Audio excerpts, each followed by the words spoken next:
आज मैं आप लोगों से अपने जीवन के बारे में कुछ बातें करना चाहता हूँ। ऐसे मैंने कई वीडियोज़ में बात की है कि आप जीवन में जो चाहते हो, मन से चाहते हो, दिल से चाहते हो, वो उसे आप हासिल कर ही लेते हो। आप उसे आपको वो चीज़ मिल ही जाती है। शर्त यह है कि आप उसको दिल से चाहो और पूरे वजूद से चाहो।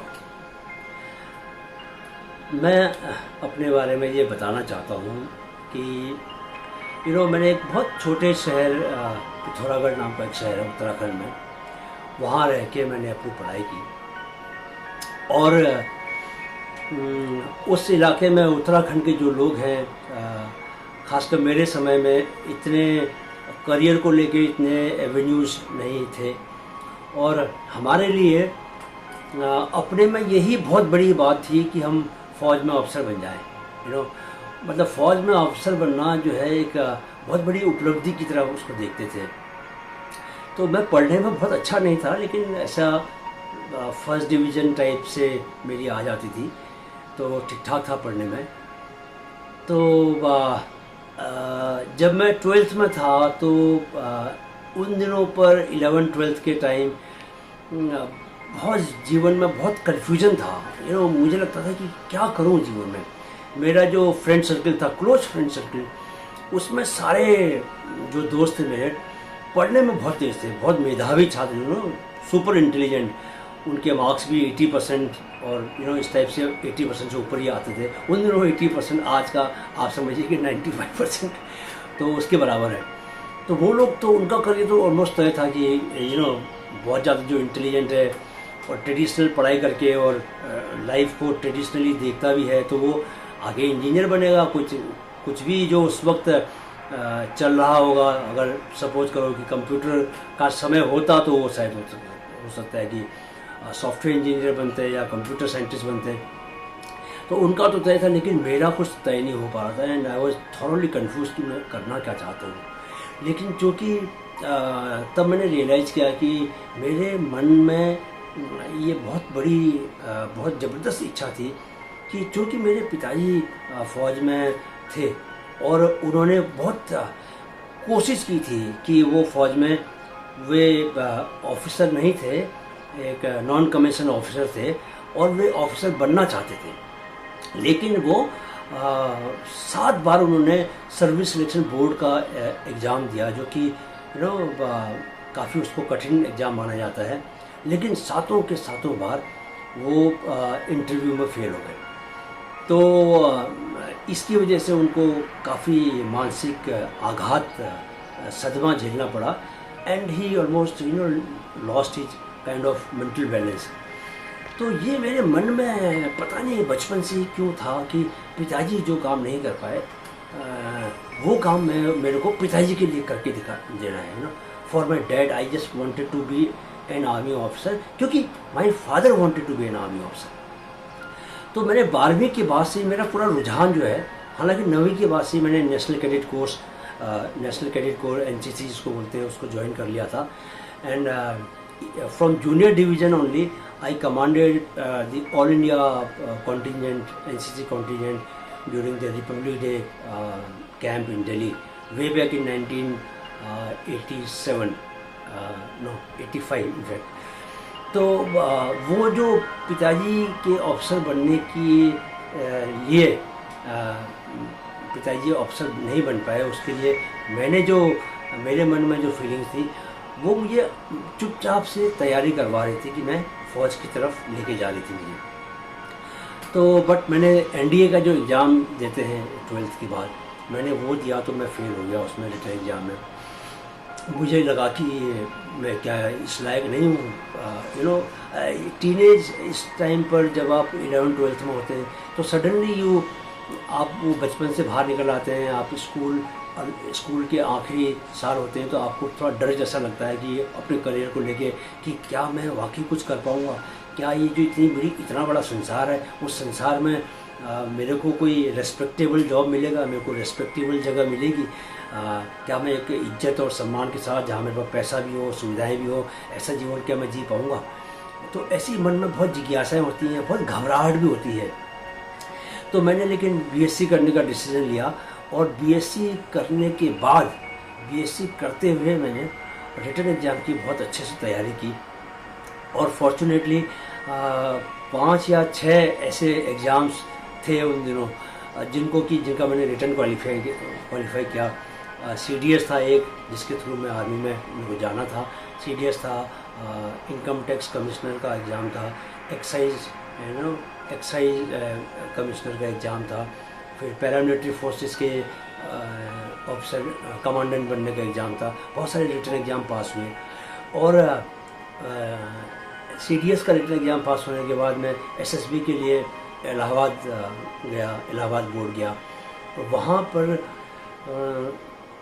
मेरे बैच में 55 लोग थे, और मुझे लगता है कि हम 55 में से 5 लड़कों का सिलेक्शन हुआ, और मैं फ़ौज में इस तरह एक ऑफिसर बना। लेकिन जो मैं यहाँ बात बताना चाहता हूँ वो ये है कि फ़ौज में अफसर तो मैं इसलिए बनना चाहता था कि क्योंकि वो मेरे पिताजी का सपना था। लेकिन मैं खुद से, मेरा जो रुझान था, मेरा जो फील्ड ऑफ इंटरेस्ट था, वो लिटरेचर था। मैं क्लास 9 से ही कविताएं लिखने लगा था। मैं बहुत सारे जो लोकल अखबार छपते थे वहाँ मेरी कविताएं छपती थी, और मैंने बहुत सारा साहित्य पढ़ डाला था। और चूँकि मैं उन दिनों एक शहर के उस ज़िले में एक पत्रकार हैं जो आज भी बहुत अच्छा काम कर रहे हैं, बद्री दत्त कसनियाल। मैं उनके सानिध्य में, उनकी छत्र छाया में, उनके मार्गदर्शन में जी रहा था, इसलिए मन में एक पत्रकार बनने की भी बहुत इच्छा थी, साहित्यकार और पत्रकार। तो अभी जब पिताजी का सपना मैंने पूरा कर दिया, और मेरे पिताजी को यकीन नहीं हुआ कि मैं अफसर बन गया हूँ। मुझे याद है, मैंने अपने उपन्यास में उसका जिक्र किया है। पत्थर पर धूप मेरा एक हिंदी का उपन्यास है, आप चाहें तो राजकमल प्रकाशन से आया है। उसमें भी मैंने इस दृश्य को डाला है। जब मैं फ़ौज में अफसर बनने के बाद फर्स्ट टाइम पिताजी से मिलने घर पहुंचा, तो जैसा कि होता है, मैंने पिताजी के पैर छूने के लिए अपने हाथ आगे बढ़ाए, लेकिन मेरे पिताजी ने अपने पैर पीछे खींच लिए। मैंने कहा, पिताजी मुझे प्रणाम करने दो। बोले कि नहीं, तुम मेरे बेटे नहीं हो। मैंने कहा, नहीं, क्या बात कर रहे हैं, मैं आपका बेटा ही हूँ। बोले, नहीं, तुम मेरे बेटे नहीं हो, तुम अब इंडियन आर्मी के कमीशन ऑफिसर हो। उनके दिमाग में, पिताजी के दिमाग में एक कमीशन ऑफिसर की, एक ऑफिसर को लेकर इतना आतंक था, क्योंकि जीवन भर उन्होंने एक ही चीज़ चाहिए कि किसी तरह ऑफिसर बन जाए, और बन नहीं पाए। और फौज में क्या है कि एक ऑफिसर्स और जवानों के बीच की जो खाई है, अब तो थोड़ी कम हो गई है, लेकिन आज से 20-30 साल पहले बहुत ज़्यादा थी। 40 साल पहले तो और भी ज़्यादा, बिकॉज ब्रिटिश गुलामी से हम लोग बाहर निकल के आए थे, तो ब्रिटिश ज़्यादातर आर्मी ऑफिसर्स थे। उन दिनों इंडियंस अफसर बन नहीं पाते थे, तो तब से एक माइंडसेट चला आ रहा है, एक अफसर को इलीट क्लास मानने का, और जवान को एक गुलाम और नीचे मानने का। बाद में बहुत सारे बदलाव आ गए, लेकिन वो जो मानसिकता थी, मेरे फादर उसी मानसिकता से ग्रसित थे। उनके लिए अफसर जो है बहुत बड़ी चीज़ थी। उन्होंने पीछे कदम खींच लिए और मेरे को सल्यूट मारा, जय हिंद साहब। मैंने कहा, पिताजी मैं साहब नहीं हूँ, मैं आपका बेटा हूँ। बोले, नहीं, तुम मेरे लिए साहब हो। तो वो एक बहुत ही एक मार्मिक सा, एक हिलाने वाला मेरे लिए वाक़या था। उसी वाक़ये की वजह से मैंने उपन्यास भी लिखा। तो मेरे पिताजी का फिर मेरे कमीशन लेने के करीब 1-1.5 साल के बाद उनका देहांत हो गया, समय देहांत हो गया। बट मैंने ये रियलाइज़ किया कि जो सपना था पिताजी का, वो पूरा कर चुका था। अब जो है, मैं चाहता था कि मैं जो मैं खुद से बनना चाहता हूँ, खुद से करना चाहता हूँ, वो काम करूँ। तो अब मेरे लिए ये था कि उस रास्ते पर कैसे बढ़ा जाए। तो मैं दिन रात यही सोचता रहता था कि क्या करूँ। मैं पढ़ाई करना, कविताएं अभी भी लिख रहा था। इवन फौज में जाने के बाद भी मैं कविताएं लिखता था। बहुत सारी मैगजीन्स में मेरे कविताएं छपती थी। मुझे अच्छे से याद है कि मैं फ़ौज में रहते हुए यूनाइटेड नेशंस के पीस कीपिंग ऑपरेशन सोमालिया में जो हुआ था, मैं वहाँ गया था अपनी इंडियन आर्मी, इंडियन ब्रिगेड की ओर से। और वहाँ रहते हुए मैंने वहाँ के पूरे ऑपरेशंस पर एक आर्टिकल लिखा था। हालांकि वो आर्टिकल बिना नाम के पब्लिश हुआ था। मृणाल पांडे जी उन दिनों हिंदुस्तान, दैनिक हिंदुस्तान टाइम्स का जो हिंदी वर्जन है उसकी संपादक थी। उन्हें मैंने वो आर्टिकल भेजा था और वो उन्होंने आर्टिकल पब्लिश किया था। मुझे ये याद है कि मुझे उसके लिए 1350 रुपये का मनी ऑर्डर आया था, जो कि मेरे लिए बहुत बड़ी बात थी। लेकिन मेरे अंदर एक जुनून था साहित्यकार बनने का, साहित्य के साथ जुड़ने का और साथ में पत्रकारिता के साथ जुड़ने का। तो इसके लिए भी मैं फ़ौज में रहते हुए बहुत इस तरह के काम करता रहा। और जब 5 साल मुझे हो गए तो मैंने ये फैसला किया कि मैं अब फ़ौज छोड़ दूँगा। आप यकीन मानिए कि मेरे घर के सभी सदस्यों ने मेरे इस फैसले के खिलाफ़ आवाज़ उठाई। खासकर मेरी माँ इसके बहुत खिलाफ़ थी, क्योंकि उत्तराखंड में उन दिनों हमारा परिवार जिस पृष्ठभूमि से बाहर निकला था, एक आर्मी का अफसर बनना बहुत बड़ी बात थी। और उस नौकरी को छोड़ने के बारे में कोई सपने में भी सोच नहीं सकता था, क्योंकि हमारे लिए जीवन की बुनियादी सुविधाओं को जुटाना, बुनियादी रूप से उस गरीबी से बाहर निकल के आना, वो एक बहुत बड़ा मकसद था जीवन का तब। तो लेकिन मैंने अपने गट फीलिंग कि भाई नहीं, कुछ ना कुछ मेरा हो ही जाएगा। और मैंने एक दिन फौज से रिज़ाइन कर दिया और रिटायरमेंट इसको बोलते हैं ऐच्छिक सेवानिवृत्ति, वॉलंटियर रिटायरमेंट लेके मैं घर आ गया।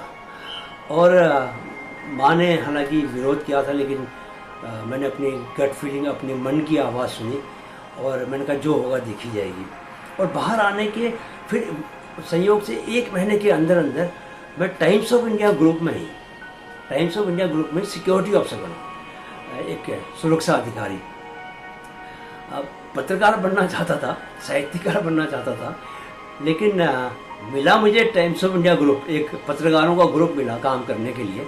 लेकिन वहाँ नौकरी मुझे क्या मिली, सुरक्षा अधिकारी की। बट मैंने उसको सहज स्वीकार कर लिया। इसलिए स्वीकार कर लिया क्योंकि उस वक्त मेरी जो लाइफ की जो पोजीशन थी, उसके लिए मुझे सस्टेन करने के लिए एक जॉब बहुत ज़रूरी था, है ना। तो आपको कई बार क्या चीज़ सबसे इम्पोर्टेंट है, उसको आपको अपनी नंबर 1 प्रायोरिटी बनाना पड़ता है। आप मन से क्या करना चाहते हो उसको थोड़ा सा आपको पोस्टपोन भी करना पड़ता है, लेकिन उससे आपको घबराने की ज़रूरत नहीं है। You just need to wait for the appropriate time. जब समय आपको लगे कि सही है, तब आपको फैसले लेने चाहिए, तब आपको मजबूत फैसले लेने चाहिए। लेकिन आपको आंख बंद करके भी नहीं फैसले लेने चाहिए। अगर मैं उस नौकरी को ठुकरा देता और ये जिद करता कि मुझे पत्रकार ही बनना है, मुझे साहित्यकार ही बनना है, हो सकता है मैं भटकता ही रहता और कुछ कर ही नहीं पाता। तो मैं 6 साल तक टाइम्स ऑफ इंडिया ग्रुप में मैं एज ए सिक्योरिटी ऑफिसर मैंने काम किया।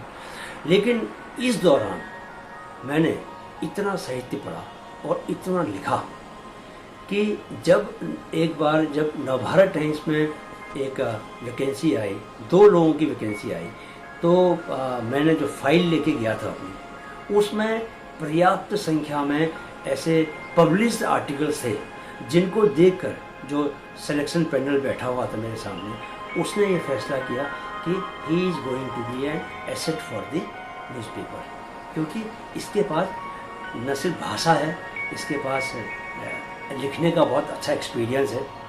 और मेरे बहुत वैरायटी और अलग अलग किस्म के मेरे लेख जो है वो अखबारों में छपे थे, चाहे वो राष्ट्रीय सहारा हो, चाहे वो दैनिक हिंदुस्तान हो, इवन नवभारत टाइम्स के लिए भी मैं बहुत सारे व्यंग्य लिखा करता था। गोविंद सिंह जी उन दिनों वहाँ एडिटोरियल डिपार्टमेंट में थे और कई सारे मेरे व्यंग्य प्रकाशित हुए। तो इस तरह 6 साल के बाद मुझे नवभारत टाइम्स में मुझे एडिटोरियल डिपार्टमेंट में जॉब मिला। लेकिन यहाँ बड़ी बात क्या मैं आपको बताना चाहता हूँ कि आप जो पूरे मन के साथ चाहते हो, कई बार क्या होता है कि चीज़ें आपको लगता है कि सहज तरीके से हो गई, लेकिन उसके पीछे जो फोर्स होती है, जो फोर्स होता है वो आपके चाहने का होता है। आप अगर बहुत मजबूत होके 100% डिवोशन के साथ, यकीन के साथ चाहते हो, मानते हो कि आपके साथ ऐसा होगा, तो स्थितियाँ कैसे भी हो, इवन चमत्कार जैसी चीज़ें भी हो जाती हैं, बट वो ज़रूर होगा जो आपने चाहा है। तो मेरे साथ जीवन में न सिर्फ ये घटना कि जहाँ की मैं 6 साल सिक्योरिटी ऑफिसर बने रहने के बाद भी मैं एक पत्रकार बना, बिना किसी पत्रकारिता में फॉर्मल डिग्री के। मेरे पास कोई डिग्री नहीं थी, मेरे पास जर्नलिज्म की, I never studied journalism in the sense traditional way. फिर भी मेरे को जॉब करने का एक ऑफ़र मिला। साहित्य में मैंने लिखना शुरू किया, मेरी 2 कविता संग्रह आए, कहानी संग्रह आया, मैंने एक उपन्यास लिखा, जल्दी मेरी 3-4 और किताबें भी आने वाली हैं। तो मेरा मकसद बताने का ये है कि आप अगर मन से कोई बात चाहते हैं, कोई चीज़ को चाहते हैं, तो बाकी चीज़ें इस तरह से खुलेंगी आपके सामने कि वो जो आपकी चाह है वो किसी न किसी रूप में पूरी ज़रूर होगी। ये मेरा खुद के ऊपर आजमाया हुआ है। ऐसी एक बात नहीं, ऐसी 50 बातें और हैं, लेकिन यहाँ मैं सिर्फ आज आपको अपने करियर संबंधी बात बता रहा हूँ, ताकि ये मैं इसलिए बता रहा हूँ कि मुझसे बहुत सारे 21-22 साल की उम्र के नौजवान जो है सवाल पूछ रहे हैं आजकल कि सर मेरे करियर का क्या होगा, मुझे जॉब मिलेगी नहीं मिलेगी, मैं क्या करूँ आगे, मेरे मन में बहुत घबराहट है। तो मैं उनको ये बताना चाहता हूँ कि घबराइए मत, आप अपनी गट फीलिंग पे जाइए, आप इस पर देखिए आप मन से चाहते क्या हो। पहले डिसाइड कीजिए कि आप चाहते क्या हो। ऐसे ढुलमुल करके नहीं चलेगा कि आप 10 चीज़ों में हाथ डालें। मैंने बहुत बार बता चुका हूँ कि फोकस करना बहुत ज़रूरी है। अगर आप फोकस, सारी एनर्जी को चैनलाइज करना, एक डायरेक्शन में डालना। मेरे को फौज में जाना था तो मैं एनसीसी में गया, मैंने ऑल इंडिया कमांड किया, मेरी पूरी पर्सनैलिटी से एक फौजी पना झलकने लग गया था। यानी कि मुझे इंटरव्यू में बहुत दिक्कत पेश नहीं हुई, क्योंकि मैं ऑलरेडी फौजी बन चुका था। अपने चलने के, बोलने के तरीके से मैं वैसे ही बोलता था, किताबें वैसे ही पढ़ता था, मैंने उसकी तैयारी उसी तरह से की। तो आप जो भी, पहले आप डिसाइड कीजिए कि आप करना क्या चाहते हैं, आप बनना क्या चाहते हैं। वंस यू पिन पॉइंट कि आपको क्या करना है, उसके बाद फिर आपके लिए चीज़ें आसान हैं। फिर आप सारी फोर्स वहीं लगा लीजिए, उसी डायरेक्शन में लगा लीजिए। जब आप सारी फोर्स के साथ, सारे फोकस के साथ काम करते हैं तो रिजल्ट जो है वो क्या, एक फॉर्मेलिटी रह जाता है, वो सिर्फ एक औपचारिकता है, वो देर सवेर आपको मिलना ही है। फिर आपको किसका इस्तेमाल करना पड़ेगा, पेशेंस का। फिर आपको थोड़ा सब्र करना पड़ेगा, थोड़ा सा धैर्य, धैर्य के साथ काम करना पड़ेगा। फिर आपको उतावलापन नहीं चाहिए। एक बार आपने डिसाइड कर लिया, फोकस कर कि ये करना है, उसके बाद फोकस किया, सारी एनर्जी वहाँ लगाई, then you just need to be patient. Wait कीजिए, आप मिलेगा, 100% मिलेगा। यकीन को कम मत होने दीजिए। कई बार क्या होता है कि थोड़ा सा डिले हो जाता है, आपको कोई चीज़ मिलनी है, वो अभी ना मिल के 2 साल के बाद मिले। अच्छा, जीवन में इस चीज़ को भी समझिए कि एक्सेप्ट करना बहुत ज़रूरी है, कि जीवन में जो चीज़ें हो रही हैं आपके साथ, कि ये मानना गहरे अपने मन में कि ये मेरे लिए अच्छा ही हो रहा है। इवन अगर ख़राब भी हो रहा होगा, अगर आप गलत भी हो रहा होगा, वैसा नहीं हो रहा होगा जैसा कि आप चाह रहे हैं, तो भी आप ये मानिए कि ये आपके अच्छे के लिए हो रहा है। बिकॉज कर कौन रहा है, उसको कर कौन रहा है, इस बात को समझिए आप। करने वाला ब्रह्मांड है, यूनिवर्स है, और आप, हम लोग संतानें किसकी हैं, यूनिवर्स की संतानें हैं। तो यूनिवर्स हमारे लिए कोई काम कर रहा है, हम सोचते हैं कि हमारे हिसाब से नहीं हो रहा, लेकिन किसके हिसाब से हो रहा है, यूनिवर्स के हिसाब से हो रहा है। यूनिवर्स ने आपके लिए सब कुछ सेट किया हुआ है कि आपको किस रूप में कैसे आगे लेके जाना है। मैं इसमें ये नहीं कहता कि आप भाग्यवादी नहीं बना रहा आपको। देखिए, दोनों में फ़र्क है। मैं तो भाग्य, कई लोगों को ये लगता है कि मैं, फिर जब मैं यूनिवर्स की बात कर रहा हूँ, यूनिवर्स की इच्छा की बात कर रहा हूँ, तो मैं भाग्य की बात कर रहा हूँ। नहीं, दोनों में बहुत फ़र्क है। मैं कर्म की बात कर रहा हूँ, लेकिन ऐसा कर्म जिसमें कि आपको कोई तकलीफ ना पहुँचे। जब आप बिना तकलीफ के हर चीज़ को स्वीकार करते हैं, जब आपके साथ जो हो रहा है उसको स्वीकार करते हैं, तो आपके मन में कोई भी किसी भी तरह का कोई गुस्सा नहीं होता, कोई अफसोस नहीं होता, कोई दुख नहीं होता, कोई तकलीफ आपको नहीं होती मनोवैज्ञानिक, तब आप उस वक्त जो काम कर रहे होते हैं उसको अच्छे से कर सकते हैं, फुल एनर्जी से, फुल इंटरेस्ट के साथ, पूरे उत्साह के साथ, जोश के साथ कर सकते हैं। तब आपको रिजल्ट मिलने के भी अवसर और बढ़ जाते हैं। अगर आप अफसोस के साथ हार मान के तब अगर कोई काम करेंगे तो वो काम की क्वालिटी भी आपकी प्रभावित होगी। तो नौजवानों को मैं यही कहना चाहता हूँ कि वो 100% अपनाते। मेरे जीवन में क्या, मैं औरों के आप अगर किसी का भी जीवन देखिए जिसने इस दुनिया में कुछ कंट्रीब्यूट किया है, कुछ करके गए हैं पास्ट में, उन्होंने अपने जीवन में ऐसे फैसले लिए। अब देखिए महात्मा गांधी साउथ अफ्रीका में थे, इंग्लैंड से वो वकालत करते हुए साउथ अफ्रीका गए और वहाँ पर उनका इतना नाम हो चुका था, इतना वो काम कर रहे थे। मेरे ख्याल से 15 या 20 साल, कितने साल वो वहाँ साउथ अफ्रीका में रहे। उन्होंने बड़े बड़े आंदोलन किए, उनको ज़रूरत नहीं थी, वो वहाँ के जीवन में रच बस गए थे, लेकिन उन्होंने आवाज़ सुनी, अपने देश की आवाज़ सुनी। उन्होंने कहा कि नहीं, मैं वापस जाऊँगा। साउथ अफ्रीका से उन दिनों वापस इंडिया आने का फैसला करना पूरे परिवार को लेके बहुत बड़ा फैसला था। कमज़ोर दिल वाला आदमी नहीं करता, लेकिन उन्होंने अपनी अंतरात्मा की आवाज़ सुनी, अपनी गट। देखिए, जब आप गट फीलिंग पे जाते हो ना तो आपको सक्सेस मिलती है, लेकिन गट फीलिंग को कब आपको गट फीलिंग समझ में आएगी? जब आप थोड़ा सा शांत होगे, जीवन में शोर में रहोगे, भागते रहोगे तो आपको कुछ पता ही नहीं चलेगा। इसलिए आपको शांत होना बहुत जरूरी है, थोड़ा सा पीसफुल होइए। इसलिए मैं बोलता हूँ मेडिटेशन कीजिए। मेडिटेशन करने से आपके माइंड में एक शांति आती है। उस शांति में आपको विजन आपको खुलता है, आपको समझ में आता है कि आपको क्या करना है, और तब आप वो करते हैं तो उसमें सफलता आपको मिलती है। देर हो जाए कोई बात नहीं, क्या कितनी देर होगी, 1 साल 2 साल 3 साल। क्रिकेट में जैसे हम बोलते हैं कि डेब्यू करने में, देश के लिए खेलने में, कोई आदमी कोई 19 साल में खेल लेता है, सचिन 17 साल में खेल लिए, लेकिन शिखर धवन 28 साल में खेले। ऐसे भी लोग हैं जो और भी बाद में 30 साल में जिन्होंने डेब्यू किया। तो देर सवेर आपको सफलता मिलती है, थोड़ा सब्र रखना पड़ेगा, लेकिन कम से कम आपको ये मालूम तो चले कि आपने करना क्या है। जब ये मालूम चलेगा तो आप उस पर काम करना शुरू कर पाएंगे, तो फोर्सफुली काम करेंगे, पूरे फोकस के साथ। इसलिए नौजवानों से मेरा ये कहना है कि घबराएं मत, सिर्फ आप शांत हो जाइए, सोचिए, सेलेक्ट कीजिए कि आपको करना क्या है, प्रायोरिटी सेट कीजिए, अपनी लक्ष्य बनाइए, नंबर 1, नंबर 2, नंबर 3, ठीक है, और उसके हिसाब से उनको अपना टाइम और एनर्जी दीजिए, ठीक है। So I wish all the best to all the youngsters, right?